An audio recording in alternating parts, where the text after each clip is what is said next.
Here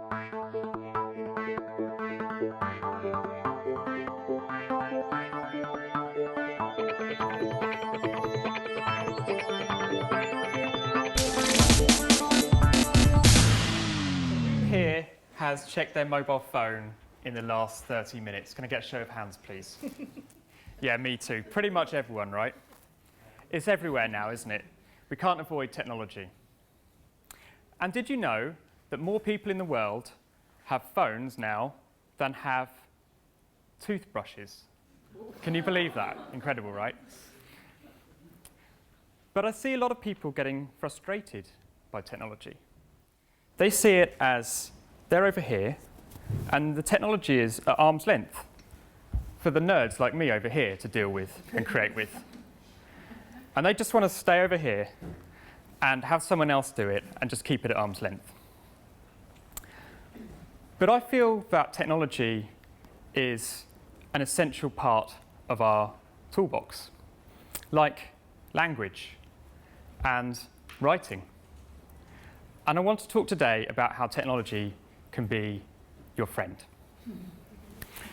So, how did I get into technology? Well, it started when I did a design technology project in school. And everyone else was creating things with wood or plastic or metal, and that was great. But my father encouraged me to try to create a computer program. So I thought, I'll give this a go.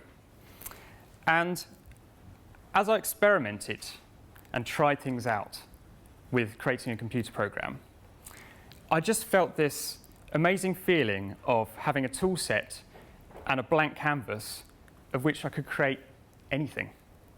I felt like there was unlimited possibility. So I got this passion for creating with technology and really embracing it. 10 years later, I was asked to teach an adult education evening course. And the course I was asked to teach was one on programming. And I thought, great, fantastic. I'm going to be able to get my programming skills, and I'm going to be able to pass these on and get some other people to embrace technology and create with it too. I was so excited about this. And unfortunately, just before the course date, I received a phone call and was told that, unfortunately, there hadn't been enough sign-ups for the programming course, and it couldn't run. But they said to me, how about you teach this other course we've got called Computing for the Terrified? And I thought, what's terrifying about computers? They're amazing. And I thought, OK, well, I'll give it a go. So I turn up on the first day of Computing for the Terrified, and the average age is probably in their late 60s. And I think, OK, let's start with something really, really basic. So I say, OK, move the mouse across the screen and open a web browser. And one lady, who I think was about 85, she picks up her mouse, holds it up in front of the screen, and drags it like this. And, well, I thought, how have I gone from teaching programming to teaching how to use a mouse like this? But I persevered with the course, and much more importantly, so did the students.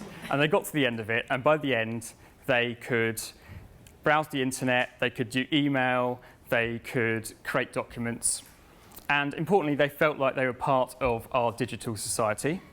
But even more importantly, for many of them, they could go home and they could help their grandchildren with their homework. At the end of the course, I gave them all a certificate.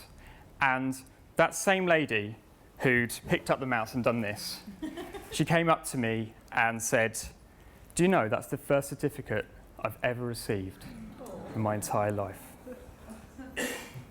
So I was touched by this, and it made me realize that no, not everyone feels the same way about technology and computers as I do, but everyone can. But how about you? What frustrates you guys about technology? Beep. Beep. Beep. Unexpected item in the baggage area.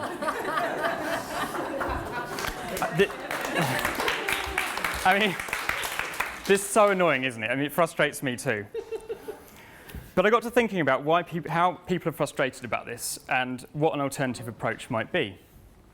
And my approach is, rather than be frustrated by this machine and think that I'm doing something wrong, actually, it's just a dumb machine with a stupid program which is saying, if the weight increases over here when something hasn't just been scanned, then it's going to give that message, unexpected item in the baggage area. So I see it as a game, almost, to experiment with and explore and try things out and get fascinated by. And if I do that and play around with it and think, oh, was I leaning on here? Did I put that down a bit too early for the machine or whatever? Then I can overcome that and I can master that machine. And I think you can too. It's just a dumb machine. And if you can explore and be fascinated by them, then you can grow your knowledge exponentially. But I think this message applies not just to individuals, but to companies and society as a whole. Working with many large companies, I've often been frustrated by their old processes with unnecessary steps and using old technologies. And I felt that they're not really exploring or iterating or making the most of technology. But some companies do something different, and one example is Google, who pioneered the idea of the 20% week. And that's where each employee has the opportunity to spend 20% of their time working on any project of their choosing. And some of Google's biggest products, and now most of their revenue, comes from products that came from employees working in their 20% time. So I'd like to say to you today, instead of being frustrated by technology, can you be fascinated by it? Can you explore? Can you see it as a game? Can you experiment with it? And if you can, I think that you can see that blank page and that unlimited potential that I saw when I did my first technology project. Thank you.